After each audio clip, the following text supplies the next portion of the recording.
आज हम बहुत ही इम्पोर्टेंट टॉपिक को समझने वाले हैं जो कि डायरेक्टली ह्यूमन हेल्थ से रिलेट करता है। ठीक है, आपने सुना होगा कि डाउन सिंड्रोम्स वगैरह, ठीक है, ये सब इसी से जुड़ी होती हैं। तो चलिए स्टेप बाय स्टेप समझते हैं। हम यहाँ पर बात करेंगे डिस्टिंक्शन और नॉन डिस्टिंक्शंस के बारे में। पहले है डिस्टिंक्शन क्या होता है। मियोसिस की 2 स्टेजेस थी, मियोसिस 1 और मियोसिस 2। ठीक है, अब मियोसिस 1 जो कि मियोसिस की फर्स्ट स्टेज है, उसमें क्या हुआ था कि होमोलोगस क्रोमोसोम्स यानी एक pair of same type of chromosomes क्या हुआ था, एक दूसरे से सेपरेट हो जाते हैं। ठीक है, बिल्कुल तरतीब से। फिर मियोसिस 2 की बात करें तो उसमें क्या, जो कि मियोसिस की नेक्स्ट स्टेज है, ठीक है, मियोसिस 1 की। तो मियोसिस 2 में सिस्टर क्रोमेटिड्स अलग हो जाते हैं, मतलब जो एक क्रोमोसोम्स को 2 आइडेंटिकल आर्म्स होते हैं वो सेपरेट हो जाती हैं। ठीक है, और इसी पूरे प्रोसेस को हम डिस्टिंक्शन कहते हैं। ठीक है, सिंपल लफ्ज़ों में कि क्रोमोसोम्स जो होते हैं वो नॉर्मली और स्मूथली सेपरेट हो जाते हैं। ये एक परफेक्ट प्रोसेस है जिससे हर गैमेट्स में सही नंबर ऑफ क्रोमोसोम्स मिलते हैं। डिस्टिंक्शन जो है वो एक नॉर्मल केस है, लेकिन जो नॉन डिस्टिंक्शन होता है वो एबनॉर्मल केस है। जानते हैं कि कैसे?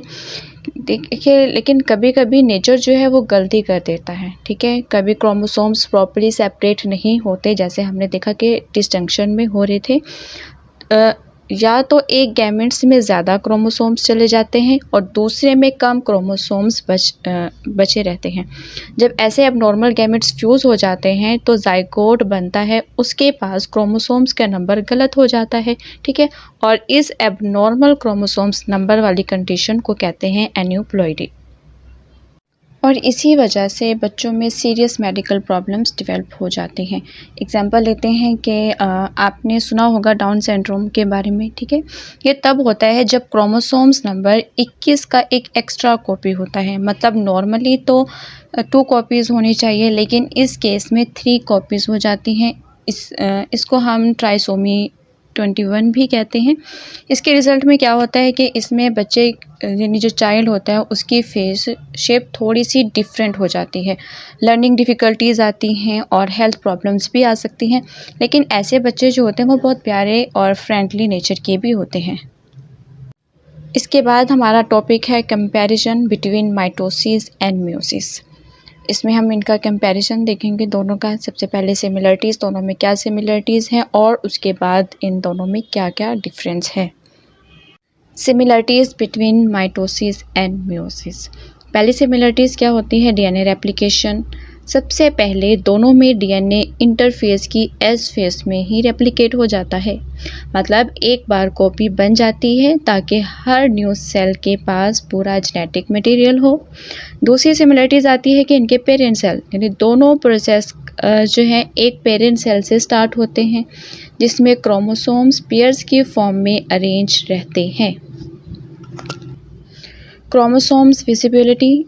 प्रोफेज में दोनों में एक ही चीज़ होती है। वो क्या था कि क्रोमेटिन्स जो हैं, थ्रेड्स जो नॉर्मली इनविजिबल होते हैं, नज़र नहीं आते, ठीक है, वो क्या स्टार्ट करते हैं, वो टाइटली पैक होके विजिबल क्रोमोसोम्स बन जाते हैं। फिर है स्पिंडल जो फॉर्मेशंस होती है। ठीक है, हमने पढ़ा था कि एक और ये कॉमन स्टेप है स्पिंडल अपरेटस का फॉर्मेशन। ये स्पिंडल्स एक तरह के रूप यानी रस्सी जैसा सिस्टम है जो क्रोमोसोम्स को खींचकर अलग कर देता है। दोनों में फेजेस भी सेम होती हैं। प्रोफेज है जैसे कि मेटाफेज, एनाफेज, टीलोफेज। बस डिफरेंस जो आता है वो इस जगह पर आता है कि मियोसिस में ये साइकिल 2 बार रिपीट होता है। वो कौन से हैं? मियोसिस 1 और मियोसिस 2। फिर है सेपरेशन ऑफ क्रोमेटिड्स, जो कि दोनों में सिमिलरिटीज़ हैं। ठीक है, माइटोसिस में ये एनाफेज के टाइम सेपरेट हो जाते हैं और मियोसिस में एनाफेज 2 के टाइम होता है। मतलब कि इनका जो एंड रिजल्ट है वो दोनों में सिस्टर क्रोमेटिड्स अलग हो जाते हैं।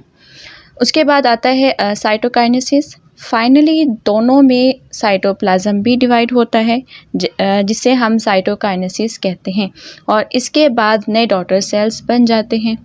इसका कंक्लूजन्स क्या निकला था कि चाहे माइटोसिस हो या मियोसिस, दोनों अलग अलग काम करती हैं, लेकिन उनके बीच में काफ़ी सारी सिमिलरिटीज़ भी हैं।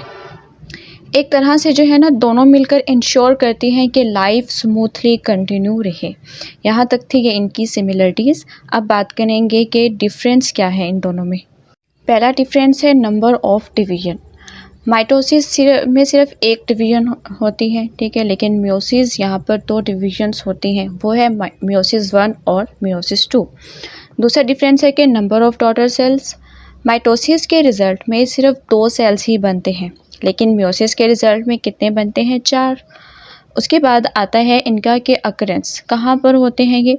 माइटोसिस जो है ये पूरा प्रोसेस सोमैटिक सेल्स क्या होते हैं? बॉडी के सेल्स में होता है, लेकिन मियोसिस जो है सिर्फ जर्म सेल्स यानी ओवरीज और टेस्टिस में होती है।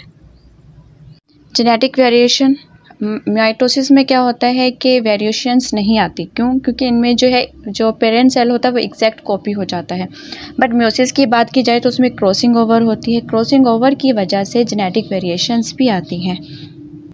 इनका पर्पस क्या होता है कि माइटोसिस जो है मेनली ग्रोथ और रिपेयर के लिए होते हैं, जबकि मियोसिस गैमेट्स में क्या है? स्पर्म और एग इन्हें बनाने के लिए होते हैं, यानी सेक्सुअल रिप्रोडक्शन के लिए है। अब इसकी फेजेस की डिफरेंस है इनमें, जैसे कि माइटोसिस होते हैं उसमें सिर्फ एक ही राउंड आता है कि प्रोफेज, मेटाफेज, एना और टेलोफेज।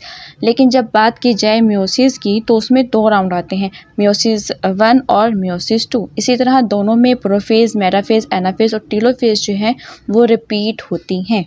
यहाँ तक था ये इसका डिफरेंस। तो आज के लेक्चर में हमने एक ज़बरदस्त जर्नी कंप्लीट की। हमने देखा कि डिस्टिंक्शन और नॉन डिस्टिंक्शंस क्या होते हैं, माइटोसिस और मियोसिस में सिमिलरिटीज़ क्या है और डिफरेंसेस क्या होते हैं, और फाइनली जो हमारा चैप्टर 4 है सेल साइकिल यहाँ पर कंप्लीट हो जाता है। अगर आपको ये वीडियो पसंद आई हो तो वीडियो को लाइक कीजिए, अपने फ्रेंड्स के साथ शेयर कीजिए और चैनल को सब्सक्राइब कर लें ताकि अगला लेक्चर आपका मिस ना हो।